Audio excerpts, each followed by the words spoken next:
พี่น้องเบาอุดมเนาะพี่น้องเบาอุดมลงแบบปกติมันนี่เนาะเป็นมาเบิ่ง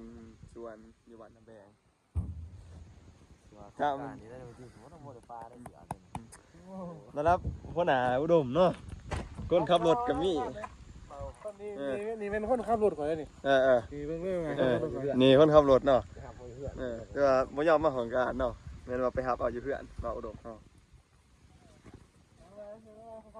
อีสุเนาะนี่ค้ากับพี่ใช่ไหมนี่ค้านี่เป็นนี่ค้าขอเลยฮะเอาอุดมเฮาสวนกาแฟ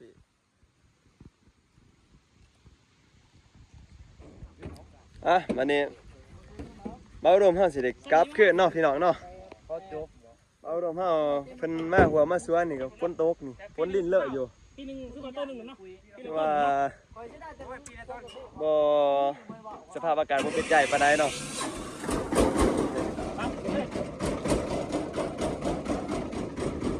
นี่มาแล้วปลาเมื่อกี้ใส่นะบอลเนี่ยขับรถโอ้แบงบอลแดงเดี๋ยวมาเลยได้ไหนบ่ได้ปิดคลิปที่เบาอุดมคนละพ้นปิดเนาะคนละเฮาสิคายต่อครับพ้นปิดเนี่ยอีสุเฮาได้ลุย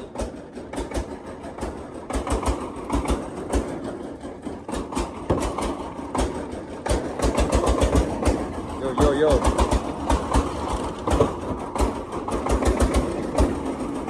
ครับลองครับตาซื้อครับเบาอุดมเนาะเบาอุดมเฮานี่ครับฐานใส่เมียเท่านั้นว่าเบาอุดมยังตีเมียเท่านั้นมันเนาะเบาอุดมเฮาเบาอุดมมาเมียเท่านั้นอีกแล้วบ้านน้ำแบงเอาอุดมมาสิขึ้นไปเบิ่งอันนั้นไปด่านสวรรค์เลยเนาะท่านเราสิขึ้นไปด่านสวรรค์มันใหม่เลย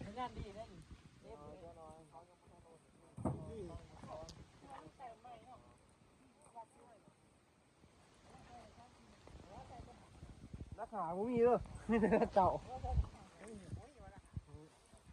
มันจะได้เบาอุดมนี่เชียงหน้าเบาอุดมเนาะเชียงหน้าหน่อยค่อยหักเบาอุดมโอ้ยเมื่อยเบาอุดมทำไมแห้งตอนนี้เดี๋ยวเขาปิดเด้อยังบ่ปิดเลิกปิดเศร้าบ่ปิดถ่ายต่อไปพี่น้องติดตามตอนต่อไปเนาะเบาอุดมพี่น้องเบาอุดมห้อยเพิ่นเลิกลังยางลงมาสวนกาแฟไปยังอ่องบ้านน้ำแบงนี่สนับสนุนเด้อไม่ดีหรอกนี่เป็นสภาพเส้นทางเนาะเอาลงมาเป็นหัวเป็นส่วน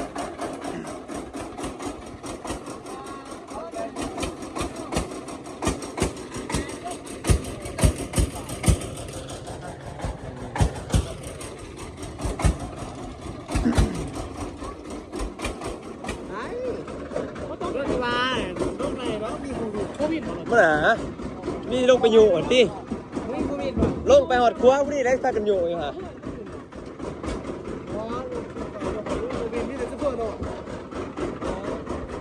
วันเดวิดวันเบนนี่ก็ได้สอดเส้นทางเนาะเบาอุดมขยันโต๊ะนี่พนังยืมเหมือนคนจับเนี่ยเบาอุดมโทษนับเลยนี่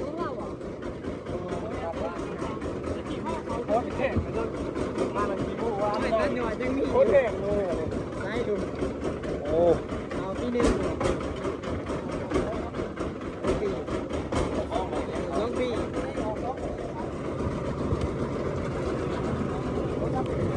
เนี่ย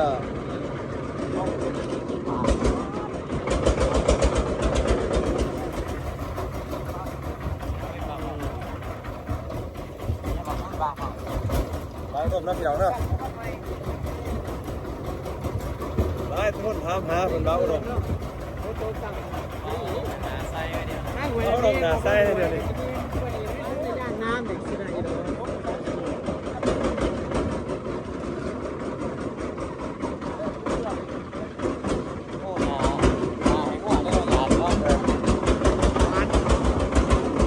บียร์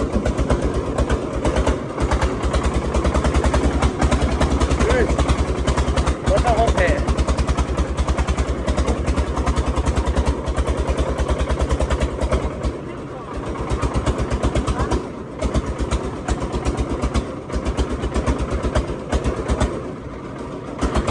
มาย่อคุณมู่ว่ะมาแก้เหรอแก้ที่หวาน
ยังข้าวเดียวเนาะแล้วรวมหนวดนี่แหละ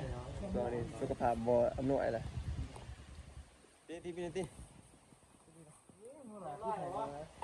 คิดว่าอะไรก็จบอย่างเดียว พอจบเนาะพอจบเนาะ ขอบใจฮะ ฝากกดไลค์กดแชร์กดติดตามบ่าวอุดมนะพี่น้องเนาะเป็นเมื่อแห้งก็ตัวไปกินข้าวกัน เขาตัวไปสู่ดูดหน้าก้อนมานึง